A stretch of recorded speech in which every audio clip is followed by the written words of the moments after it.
Well, hello and welcome to the FOMO Creator Show. I am your host, Making Sang, first name May King, and today we've got the fabulous Tim Lewis with us, who is going to be talking about how to create FOMO for video. Now, the first segment of the show, hi Tim, Hi, first segment of the show is how we met. So, Tim, we're just going to bring up this next picture up, or lots of pictures in this case, of how we first met. Now, Tim, I'm going to put you on the spot now. Do you remember the very first time that we met? Well, I think I do. I think it was in social media marketing world where you sort of came up to me in terms of in person. Obviously, online we've met quite a bit before. I think was it the Twitter Smarter chat or one of those other Twitter chats. You That's were exactly right. making Yeah, that's tea, exactly right. as you were on Twitter in those days. And I said to you, because you were going to social media marketing, it's the first time you were going to social media marketing world, and you were like, it's like, I'll be there, and I'm like, well, there's 4,000 people going. At least there was that time. And I think it's unlikely, but then I saw you rushing towards me in the corridor one year, so it was like, that was it's nice to have a fan moment. You're very much a good fan. You just appear and like, yay! That's exactly right. So you passed the test, Tim. You remembered when we first met. So yeah, we've been Twitter friends for quite a while. And I was starstruck because I'd seen you on Twitter doing your incredible thing, and as you quite rightly said, I did say I'm going to social media marketing world. This was in 2018. So the picture on the top left was actually the moment that we bumped into each other. I actually walked past you and I thought, oh my goodness, that's Stone Impress. That's Stone Impress. And then I went back and went, Tim, it's me. And then we took that selfie. Yeah. We both look very young then, and we've had a pandemic in a few years since then, haven't we? And these are just pictures from the times that we've hung out in San Diego, in London, as well at various conferences. Because you're a conference junkie, aren't you, Tim? Yes, I have a Tim Lewis Conference Junkie TikTok account. I decided for a brief time I was rebranding myself as a conference blogger and person, and then the pandemic hit, which paid for that a little bit.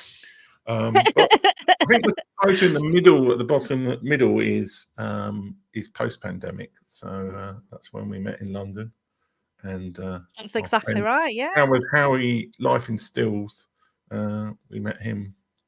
We'd only met him from the internet as well. I think he was Twitter. So it's absolutely amazing. Yeah. Yeah, that's exactly right. So, yeah, I mean, Twitter is probably one of the most misunderstood platforms. But it is a great place for having good conversations, and then when you actually meet people, in real life, it just makes that connection that bit closer. Now, the next picture that I wanted to bring up, because Tim, you're a man of many talents, many, many talents, and this is one of them. You're a published author of 8 different books. Is that right, Tim? No, 7. A 7, right? Okay, 7, sorry. yeah. I thought it was 7 sci-fi plus this one, but no, it's 6 sci-fi plus this one. Well, strictly speaking, it's 3 sci-fi, 3 fantasy, and this book. So this was my efforts into non-fiction. I had to write another non-fiction post-pandemic. Yeah. And this book is actually making a second appearance because we actually talked about it last week. So my guest last week was the fabulous Dan and the fabulous Mark. Mark Orr is the one who pushes all my buttons on this FOMO Creator Show. And he is one of the amazing contributors to your book, Social Media Networking.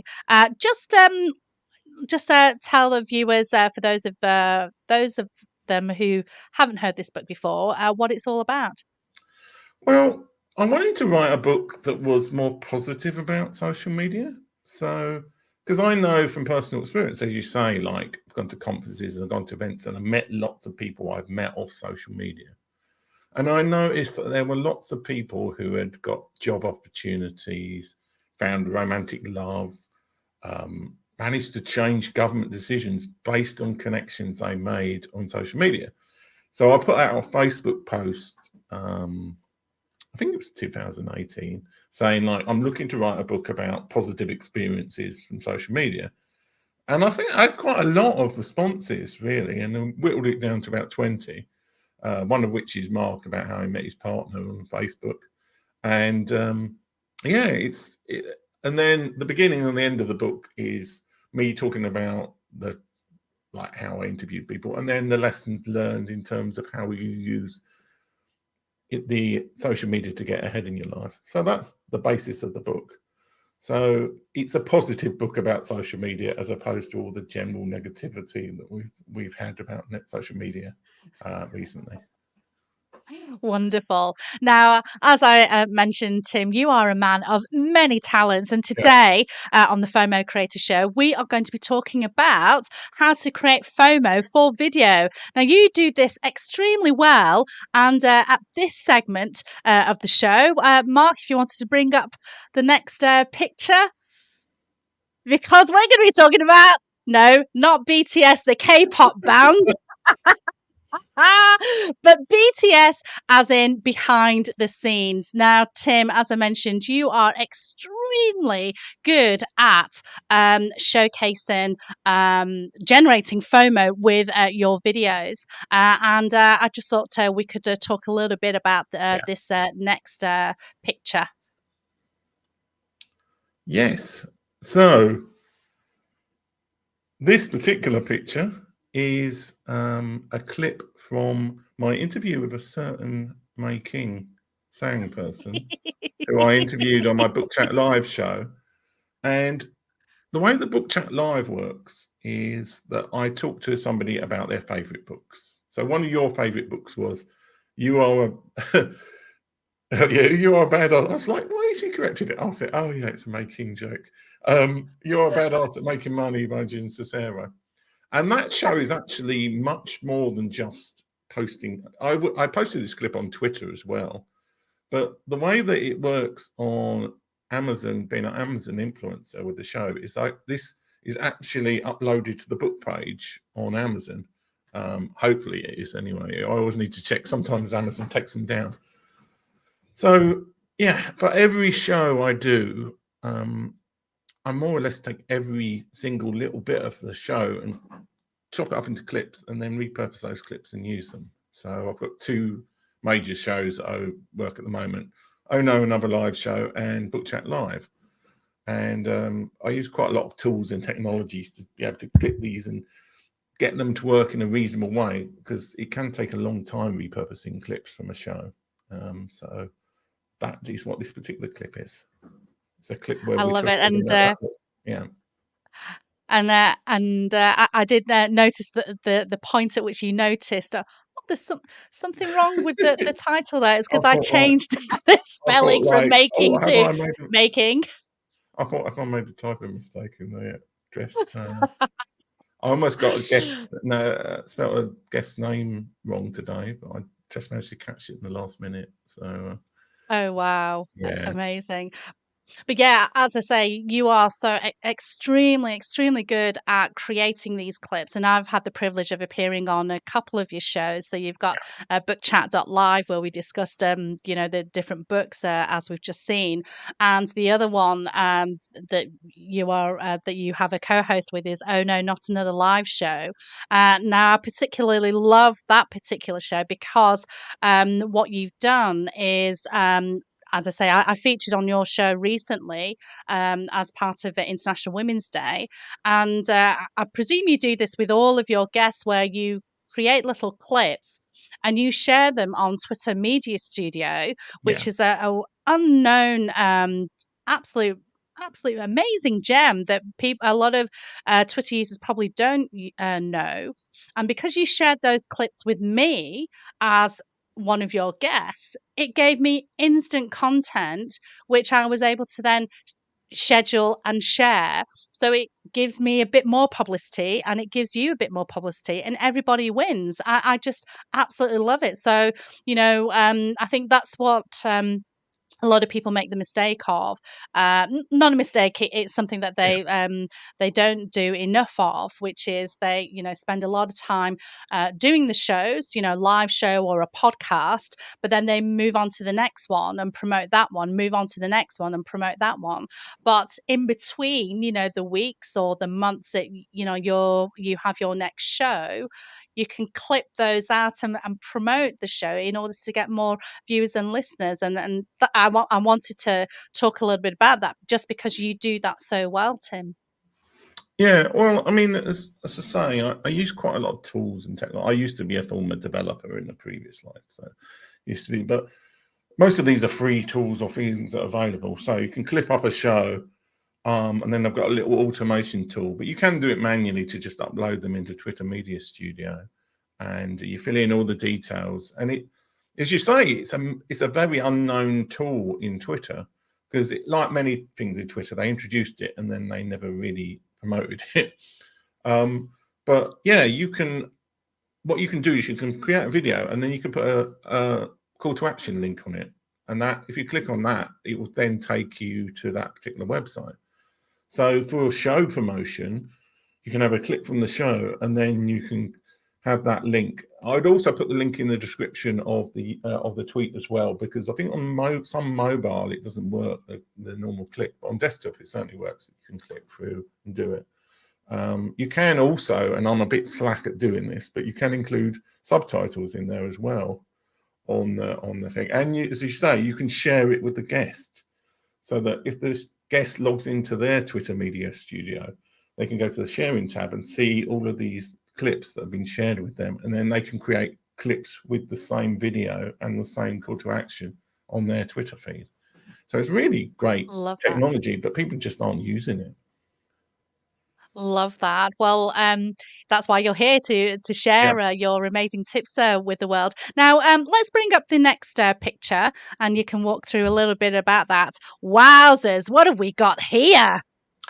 Well, I've gone full technical thing, but so this is an example. The top bit is an example of a little spreadsheet that I create for every show, and it's start and end times, which you don't really need, but I use them because I use a little tool called FFmpeg, which you'll see a horrible thing at the top there.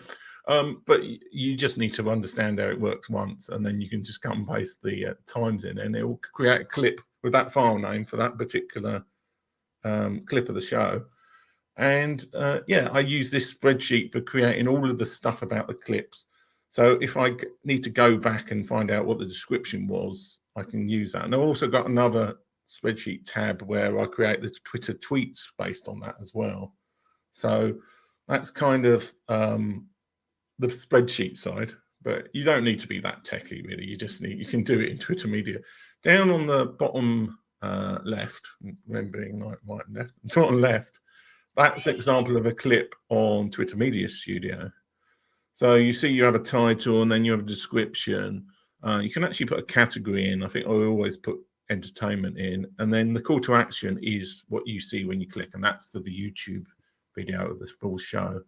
There's a couple of other tabs on there you probably can't see very well, but one of them is sharing, and that's where you put. So this is an example from my show with Joe Soley, who's a business numerologist, and and she's actually been sharing them a lot on Twitter and elsewhere, so that's good.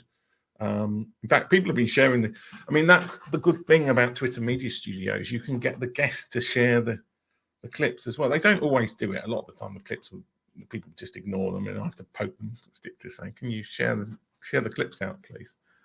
And on the bottom right is basically a different way I do it. So for BookChat.live, I do it slightly differently, in as much as there's a free video editing package called DaVinci Resolve, and it has this feature called scene cuts. So if you've got a change of scene in a video, you can use it to automatically locate where all the scene cuts are. So you can see I've run that through on that long interview, and it's worked out where all the scene transitions are. and those typically are where the actual where the scene cuts are. Because Oh No, Another Live Show is just a general like chat show. We don't have scene cuts, not like this show has scene cuts, so you could use the scene cut thing, because you can see, oh yeah, find the scene cuts, that's where the transition is, and that's where your start and end points are. There are other tools. There are paid tools, like there's one called Descript that people have started to use, which is AI based, but you have to pay like $17 a month for that, I think. So it's like, it's good, but it's not. I prefer to do things on the free side, really. And you've always got to record what the clip is about, because well, you can create clips, but if somebody just posts a clip up and there's no description what it is, don't think it works quite as well as if, say, like, what sort of guest he's going to have on a show. Like, it's not number 3, clip number 3 there. That's much more useful than just putting a clip up and not knowing what it's about. No, that's fantastic, Tim. Gosh, so much to learn there. But great to know that there's some free tools that we can use Oh yeah. in order to do those clips. So yeah, so DaVinci Resolve. But I mean, you know, Descripts, as you said, you know, that doesn't sound like it's a lot of money. But if you're just starting out, then of course, you know, the free tools are always a great help. Yeah. Well, I mean, So yeah, a lot of tools are. I keep like, well, I'm sure with you, like this show, you have to keep evolving. You have to keep looking at new things to do. I mean, I think there is soon coming to the point where you might be able to do a lot of what these paid tools like Descript do, just using Bing and other AI tools. So, and because I was trying out Descript like recently, and it still has trouble with transcribing British accents. So that's always the problem I've had with transcript-based one systems, is that they're not very good with anything apart from the standard American accent. They are getting better though, and once you can do dynamic transcripts for free, which is coming, I think, with all the chat GPT stuff, then that will make it everything available to everybody all at once, so to speak. Amazing. Now we've come to the next segment of the show, and Mark, do you want to roll a tape for this bit?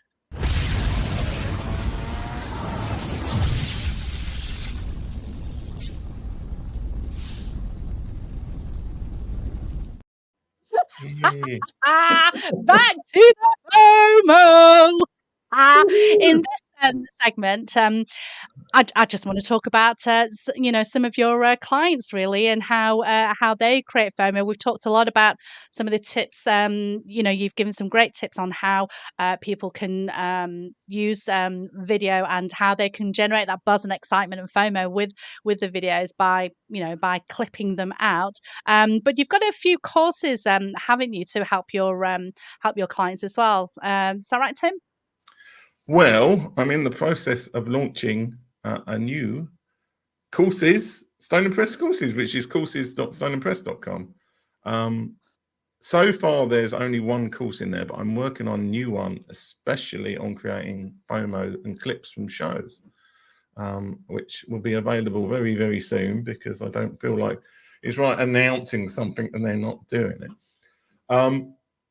Ironically, the course that I've got in there at the moment is about creating Instagram stickers.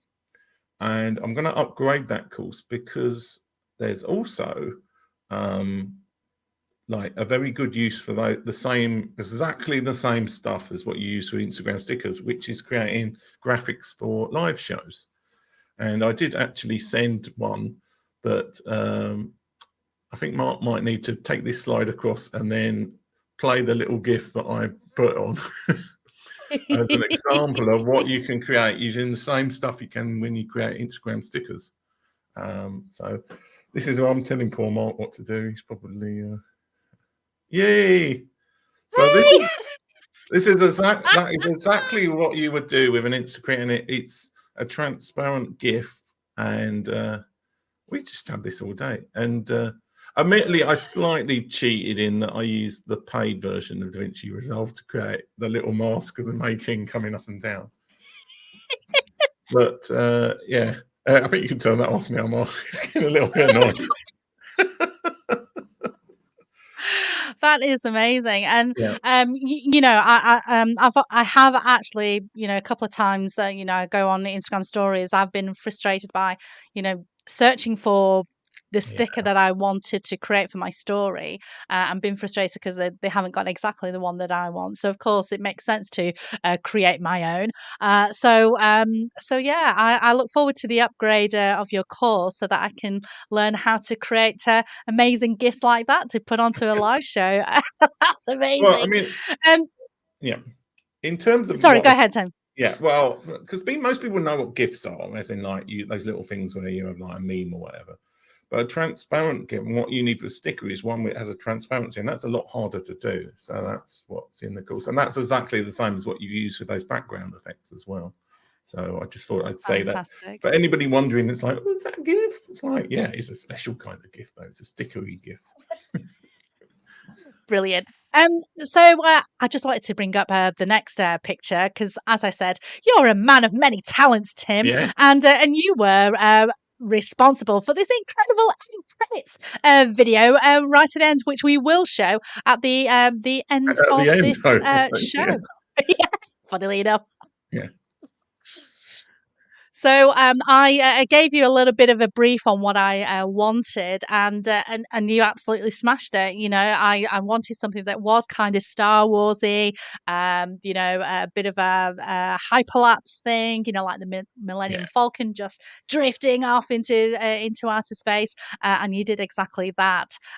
So do watch out for that at the end of the show. I don't know if you wanted to add anything to that. I mean, how was the process in putting that together? It's remarkably easy-ish, but it's like with any of these creative endeavors, like you do 90% of the work and then there's a lot of it at the end, and I'm like, oh yeah. And it's like you asked for some small amendments and they took ages compared to actually doing the original thing. But yeah, there's so Brilliant. much you can do with free tools now in terms of visual effects.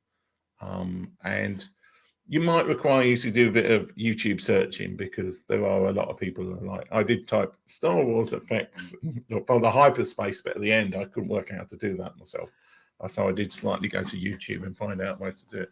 But there's so much you can do. And I think a lot of small business owners don't realize what they can do themselves. And they'll spend a lot of money on stuff and things like that. And I mean, there's always a balance between, obviously your business comes first, but you shouldn't be necessarily doing stuff that you shouldn't be outsourcing stuff all the time for everything. So that's just my thoughts on it. Yeah. No, absolutely, absolutely. Well, we've come to the next part of the show, which is how do you create FOMO? So, Tim, how do you create FOMO? Well, I create FOMO with little clips like this. I need to actually, I've got a few things that I've started doing beyond this actually, which is vertical video clips I've started creating. So for example, in this case, this is a little clip, as I say. So you probably see it from the spreadsheet I have. I think this is number 12 or whatever it was, number 6. This is how to create content for the lurkers. And then there's a 55-second clip of making. I think for this one, I might have created a vertical video version as well. So with me, Christelle, and you on a vertical video, which again is surprisingly, well, it's a bit fiddly, but it's surprisingly easy to do. So it's all about making the most use of the content you've already got. And that's what most people don't do. So that's what I tried to do. And even I thought for some weeks, I'm like, I haven't got enough time. I don't feel like doing it or whatever. But you do need to, because it does work. And probably something I need to start doing more of is actually going back. I used to do this quite a lot and I've stopped doing it, and go back to lots of old clips and find old clips and stuff. Because I've got like 1,000 odd clips from every show I've done, like put out on social. I just need to get ready to schedule them all out.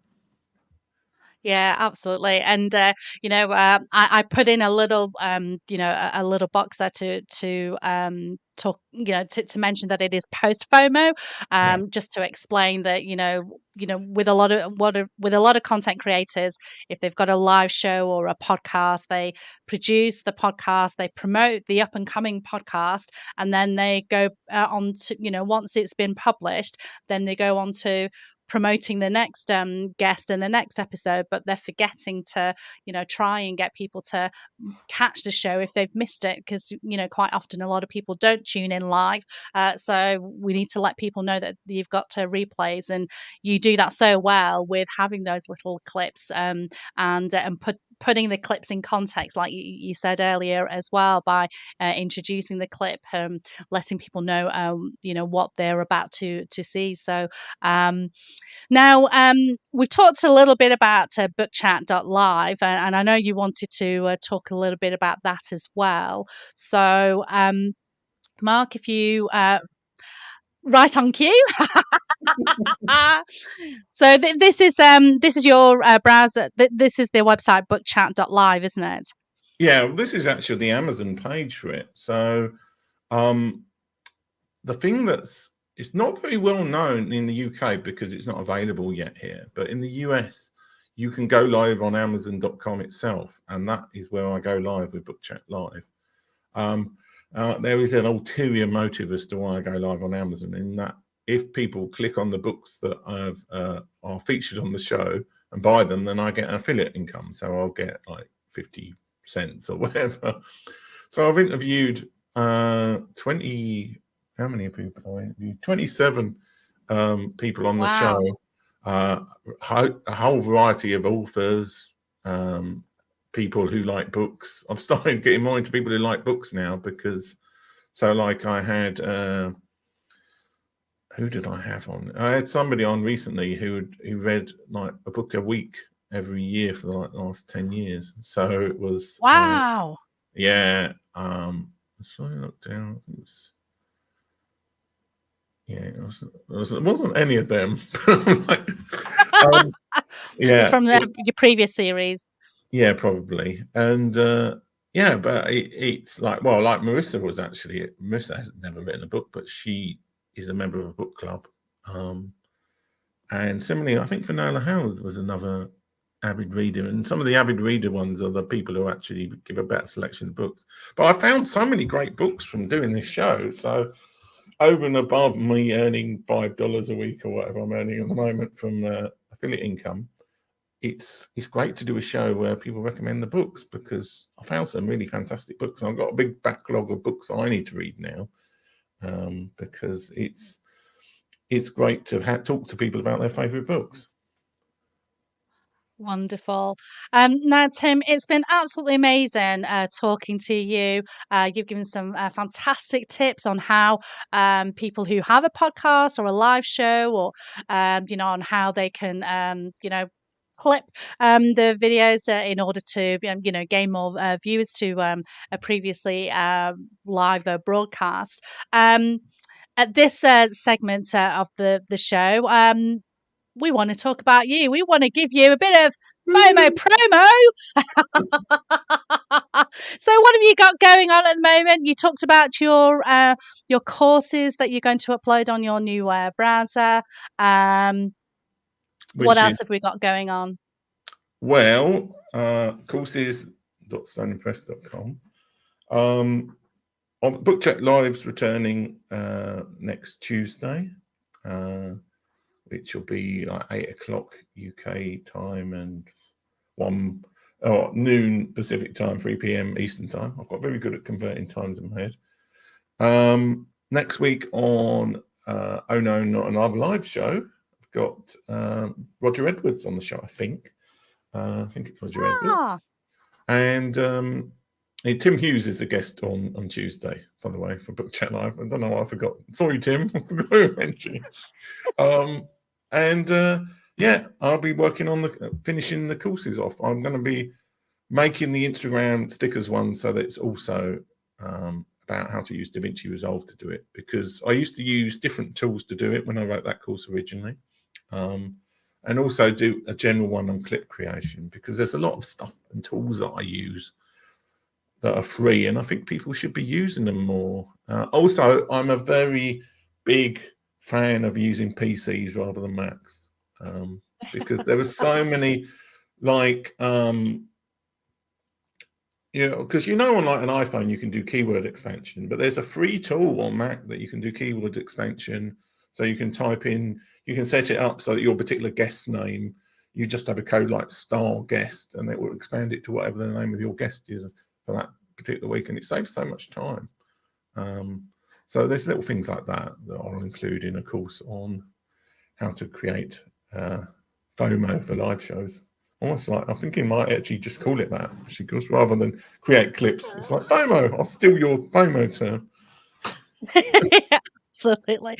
Well, Tim, it's been amazing chatting to you. Thank you so much for your valuable advice, your hints and tips. Look forward to seeing your updated course, because I'll definitely be buying it myself. I can create my own stickers. Thank you so much. So next week, I'm actually going to be creating FOMO at a conference called Be Inspired. I won't be here live. However, we are going to, all being well, we are going to have a pre-recording of the fabulous Nikki Hutchison. She is an incredible lady. She had a conference earlier this year, which I spoke at, called Adventures in Marketing, and she has been in marketing for a gazillion years. So we're going to be learning about how you can create FOMO for your membership, which she does extremely well. So thank you so much for watching. This has been the FOMO Creator Show. I am your host, Making Sang, first name May King, and I think that's everything. Why don't we hit the credits, Mark?